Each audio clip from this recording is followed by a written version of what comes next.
Comment rester d'humeur égale? Important, comme on l'a dit, hein, puisque l'être humain va osciller entre des phases de cupidité et de peur, entre des phases euh, de surestimation d'un actif ou de sous-estimation d'un actif.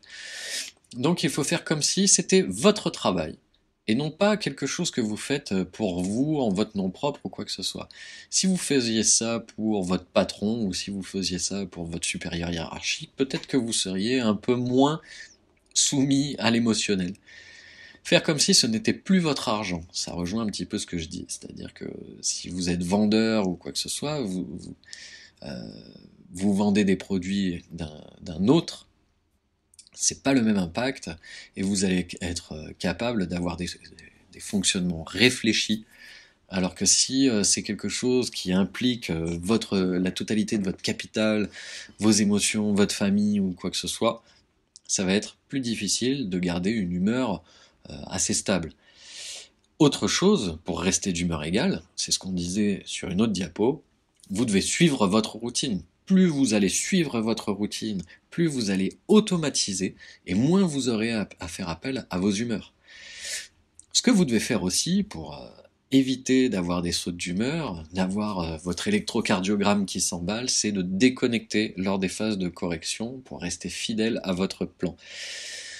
Travaillez sur vos autres investissements, qu'ils soient immobiliers, boursiers ou je ne sais quoi d'autre, et rien n'a d'importance si ce n'est le moment où vous prenez vos gains, rien d'autre. Les moments où vous prenez vos gains, rappelez-vous que ce que je dis dans les formations et ce qui est primordial, c'est que vous devez toujours sécuriser votre capital de départ. Dès que vous avez fait une plus-value, essayez de voir comment est-ce que vous pouvez récupérer votre gain de départ. Si vous avez réussi sur une entrée à récupérer votre mise de départ, votre capital, à ce compte-là, vous allez voir que au niveau des émotions, ce sera beaucoup plus simple. Vous aurez beaucoup moins de montagnes russes émotionnelles. Vous saurez que vos décisions, elles vous ont déjà été payées.